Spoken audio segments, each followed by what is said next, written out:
All right, let's talk about something that'll change the game for you. We're going to break down a super simple but really powerful blueprint for building a presentation. I'm not just talking about one that you get through, I'm talking about one that actually lands. Ready? Let's dive in. Ooh, you know that feeling, right? That sinking feeling in your stomach. You've spent hours, maybe even days, pouring your heart and soul into this project. You stand up there, ready to present, and you look out and see just blank stares. Crickets. It's like your points are floating around in the air, totally disconnected. And your big, brilliant idea, it just kind of fizzles out.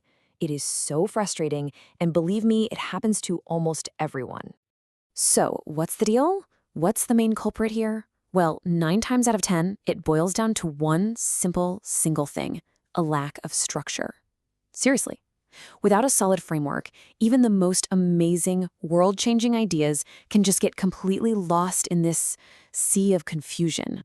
Okay, so section 1, why do these things fail? It's exactly what we were just talking about, that missing blueprint. Think about it this way. Trying to give a presentation without a clear structure, it's like trying to build a house without any architectural plans. You could have the best lumber, the fanciest windows, all the right materials, but what do you end up with? A messy, unstable pile of stuff. Not a house. And that really gets to the heart of it, doesn't it? A lot of people think structure means being rigid or boring. No way. It's the exact opposite. Structure is all about creating clarity. It's the secret key to not only making sure your message actually gets across, but also keeping your audience totally hooked from the very beginning to the very end. So, how do we actually build that blueprint? Well, lucky for us, there's a timeless, super effective framework that works for pretty much everything. And that is the unbeatable 3-part structure. Seriously, this blueprint couldn't be simpler. It's got 3 main parts, and you probably already know them. You've got the introduction, the body, and the conclusion. That's it. Let's break down what each one is really for. Okay, first up, the introduction. Think of this as your hook. Its job is absolutely critical. You have to grab their attention, tell them why you're there, what's your purpose, and give them a little preview of what's coming. Like, let's say you're pitching a new smart mug. You're not going to start by talking about battery specs, right? No, you start with a hook, a question like, hey, aren't you just sick and tired of your coffee getting cold? Boom. That sets the stage for everything else you're about to say. All right, next up is the body. This is the real meat of it, the substance. This is where you lay out all your main content, your arguments, your evidence. So for our smart mug pitch, this is where you dive into the cool heating technology, the market research you did, the whole pricing strategy. This is you building the walls and the rooms of the house we were talking about earlier. It's the solid structure that holds everything up. And finally, we have the conclusion. Now listen, this is not just the end, it's the landing. Its whole purpose is to wrap everything up neatly, summarize your main points one last time, and just drive home that one single most important message. You want to leave a lasting, memorable impression. So you'd end that mug pitch with something powerful like, so let's make lukewarm coffee a thing of the past. Simple, strong, and memorable. Okay, so having those 3 parts is great. Intro, body, conclusion. Got it. But how do you connect them so it doesn't feel all choppy? That, my friends, brings us to the subtle but powerful art of the transition. Let's go back to our house analogy.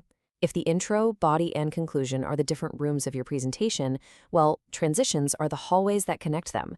They're what guides your audience smoothly from one idea to the next, so there are no abrupt stops, no one gets lost, and there's no confusion. And trust me, the difference this makes is night and day. Without transitions, your presentation just feels jarring, confusing, disconnected. But with good transitions, it becomes this smooth, coherent, guided journey for your audience. They're with you every step of the way. All right, enough theory. We've covered the what and the why. Now it's time to get practical. Let's put this blueprint into practice and talk about how you can build your very own masterpiece. So, what are the keys here? What do you really need to remember to make this structure engaging? 1. Start with a clear, attention-grabbing opening. You gotta hook 'em. 2. Make sure your ideas in the body flow in a logical order. 3. Connect all those points with smooth transitions. And 4. End with a memorable conclusion that really reinforces your main takeaway. Stick that landing. You know, the best way to really get good at this stuff is just to do it. Practice makes perfect, right? So let's walk through a super simple exercise you can use right now to outline your very next presentation. Honestly, it can be as easy as just filling out a simple table like this one. For your introduction, just jot down a note about your hook and your main purpose. For the body, list out your main arguments or points. And for the conclusion, write down how you're going to summarize it and what your call to action is. That's it. This little table becomes your roadmap, your blueprint for a fantastic talk. Look, if there's just one thing you take away from all this, let it be this. Structure is your friend. It is not a cage. It doesn't restrict your creativity, it actually unleashes it. It does that by giving your amazing ideas a solid foundation to stand on. It creates clarity, not just for your audience, but for you too. So there you have it. You have the blueprint. You have the tools. The only real question left is, what powerful idea are you going to build next?